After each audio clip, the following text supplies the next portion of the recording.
Assalamualaikum warahmatullahi wabarakatuh.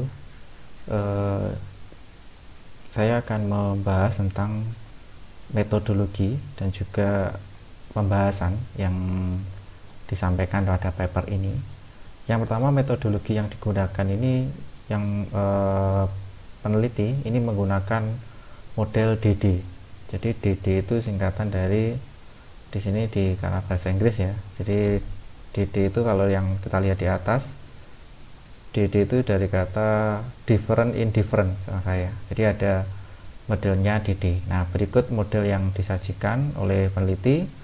Ini modelnya. Jadi dalam model ini, yang pertama different indifferent ini, model pertama ini persamaan ini dia mengaitkan ada variabel D2. D2 itu berdasarkan waktu, yang berikutnya berdasarkan periode tahunan, jadi waktu, kemudian periode, terus kemudian ada interaksi. Jadi ini yang digunakan. Nah, selain model DD yang ini, model DD ini juga ada sedikit penyesuaian. Jadi model yang atas ini pada penelitian ini disesuaikan, beliau menggunakan model yang DD yang bawah ini. Nah, di sini ada tambahan. Pertama, ada tambahan X itu karakteristik. Jadi ini awalnya tidak terdapat dalam model regresi ini.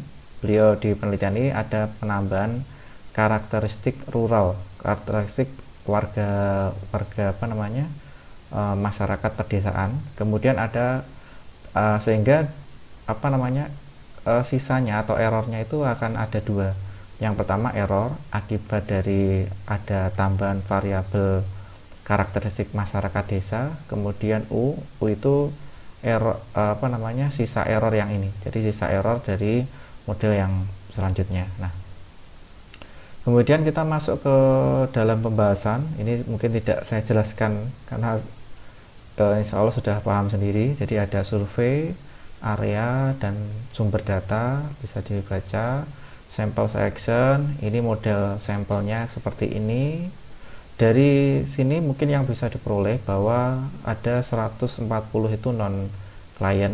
Jadi ada klien, ada non klien. Jadi intinya itu ternyata dalam paper ini untuk melihat apakah ada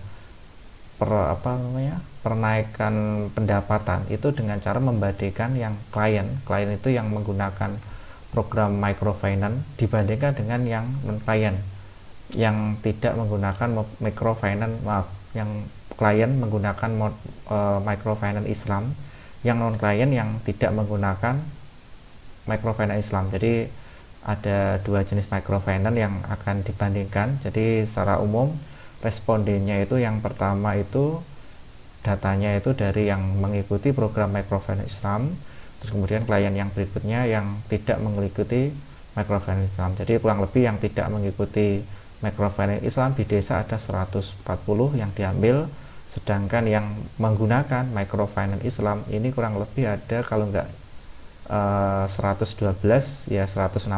Jadi yang ekuitas itu 112, yang menggunakan model pinjaman ada 162. Mungkin yang 140 itu sebagai pengontrol aja. Jadi ada 112 yang menggunakan microfinance ekuitas, 162 yang menggunakan microfinance pinjaman, 140 selain microfinance ekuitas dan microfinance pinjaman. Ini mungkin dijadikan sebagai pengontrol dari kedua grup yang mau dibandingkan.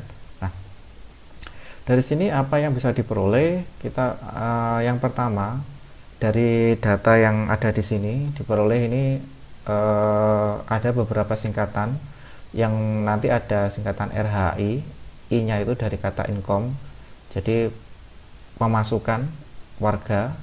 Kemudian ada expenditure itu pengeluaran. Jadi ada pemasukan, yang kedua ada pengeluaran, yang nanti secara umum datanya ini diambil tiap tahun. Nah, kurang lebih seperti ini. Nah, ini adalah data karakteristik responden. Bisa dibaca sendiri ya. Dari sini diperoleh beberapa hal yang untuk membaca tabel ini kita perlu membaca ini dulu, bahwa nanti Kalau ada tanda bintang 2 atau bintang 3, nah ini berarti ada pengaruh yang signifikan. Jadi ini yang perlu dipahami dari situ dulu aja. Nah, terus seperti apa hasil data ini? Hasil data ini disimpulkan ternyata kalau dilihat berdasarkan dari data ini, di sini dijelaskan ini ya, terdapat ini pada ini pendapatan. Jadi di pendapatan ini pada yang menggunakan metode ekuitas ini signifikan, dan bentuk persentasenya, bentuk kenaikannya 3,2%. Mungkin kalau dilihat dari sini, ini dampaknya mana ya, yang jelas ini kalau dilihat ini perbedaannya. Yang menggunakan ekuitas berarti yang atas ini ya, ini kan ekuitas ya, equity finance. Jadi ada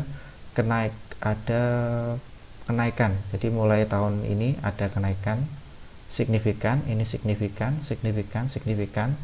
Jadi ada kenaikan signifikan, besarnya signifikansinya ini 0,32 atau 3,2%. Nah, sedangkan yang menggunakan pinjaman, yang model pinjaman ini kita lihat dari sini 0,29. Jadi ya juga signifikan juga, tapi besarnya 2,9%. Jadi dari data tabel yang ada di atas bahwa ternyata dari ini loh, masing-masing ya, dari pendapatan yang menggunakan ekuitas dengan yang tidak menggunakan ekuitas, ini ada perbedaan yang signifikan. Bedanya sebesar 3,2%. Sedangkan untuk yang menggunakan model pinjaman, microfinance pinjaman, dengan yang tidak menggunakan microfinance, diperoleh ternyata juga berdampak signifikan juga, bisa dilihat dari sini. Nah, ini penjelasannya detail sekali. Nah, sekarang kita akan membandingkan. Kalau yang tadi itu dia masing-masing apakah microfinance itu mempunyai pengaruh terhadap yang tidak menggunakan microfinance. Ternyata dari data ini, di paper ini sudah dijelaskan bahwa penggunaan microfinance Islam model ekuitas dan microfinance Islam model pinjaman ini meningkatkan pendapatan dari warga. Nah, 7.4 ini membahas tentang manakah yang lebih bagus antara ekuitas dengan model pinjaman. Nah, dari data ini diperoleh, yang ini untuk yang ekuitas, yang ini untuk microfinance. Untuk ekuitas ternyata datanya itu 0,81. Nah, ini signifikan juga, ini 0,68. Jadi di sini dia mengatakan manakah yang lebih bagus. Ternyata dari tabel dia membandingkan tabel 7 itu yang ekuitas, tabel 8 itu yang pinjaman. Kalau dari tabel 7 penambah increase, jadi pertambahan pendapatan 8,1%. Sedangkan pada tabel 8 yang pinjaman, pertambahan pendapatan itu 6,8%. Jadi lebih bagus yang ekuitas. Itu caranya. Nah, di sini juga ada pengaruhnya, seberapa besar pengaruh perbedaan itu. Nah, ini bisa dilihat bahwa ternyata dari data ini seberapa besar pengaruhnya, ini sebesar 0,97. Jadi yang ini walaupun yang lebih bagus ekuitas, tapi dari data ini juga diperoleh bahwa ternyata yang pinjaman itu memang lebih bagus ekuitas, tapi secara umum lebih bagus yang ekuitas, tetapi yang model pinjaman itu juga mempunyai pengaruh terhadap pengeluaran juga. Ini bisa dilihat dari kolom ini. Mungkin seperti itu gambarannya tentang analisis. Jadi kalau saya tarik kesimpulan dalam membahas ini, peneliti ini menggunakan dua cara. Yang pertama dia membandingkan antara yang menggunakan ekuitas dan yang menggunakan pinjaman dibandingkan dengan yang tidak menggunakan ekuitas dan juga tidak menggunakan pinjaman. Nah, kemudian analisis yang kedua, dia membandingkan dari ekuitas dan yang menggunakan finance ekuitas dibandingkan dengan yang menggunakan finance pinjaman. Ternyata yang lebih bagus menggunakan yang ekuitas. Nah, di sini ada penjelasan kenapa kok bisa lebih bagus disertai dengan beberapa bukti. Mungkin seperti itu dari saya. Terima kasih. Saya cukupkan dulu.